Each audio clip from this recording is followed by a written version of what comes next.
બોલો શું કહો છો? તમારું એક વાત હતી કે આપણી સરકાર જોડે કેટલો રૂપિયો છે? 2 રૂપિયા છે. બહુ છે ને? તો બી આપણા સરકાર જોડે છે ને એવું એક બી વૃદ્ધાશ્રમ નહીં જેવું તમારું છે. બરાબર. ભવિષ્યમાં એમ સમજો તમારે જેવું જે કામ કરે છે ને એ કોઈની તાકાત નહીં કરવાની, બરાબર. તેવડ નથી કોઈની કરવાની. આપણે સરકાર બની નહીં ચાલે? ચાલે ને. તમારા જેવા માણસ જો બની જાય ને આવા મોટા અધિકાર, તો આ બધા જે ઊંધું કામ કરે છે એમનું તો ભૂલ પડી જાય ને. બેવું પેલું કેવું આપડે બી ગાંધી બાપુ નો ઇતિહાસ છે, આ બી ગાંધી બાપુ નથી તો બી એમનું નામ બોલાય છે કે બાપુ એક બાપુ જ હતા. હવે એક બીજું બી નામ બોલાશે. આજથી 50 વર્ષ ફરી તમે નહીં હો ને ત્યારે એક બીજું ઇતિહાસ લખાશે કે એક મહિપતસિંહ બાપુ બી હતા, જેનું એક સંકુલ હતું બધું ગરીબો માટે, કોઈ ભેદભાવ નહીં, હિન્દુ મુસ્લિમ કોઈ નહીં, બધા માટે આવો વેલકમ જ છે.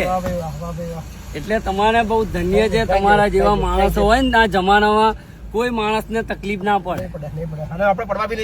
હા બસ તમે એવી તરક્કી કરો એકદમ ઊંચા પાયે પર. હજુ એવા બધા 50 સંકુલ બનાવી દો, બધા ગરીબોને વેલકમ. આવો આવો. હા વેલકમ વેલકમ.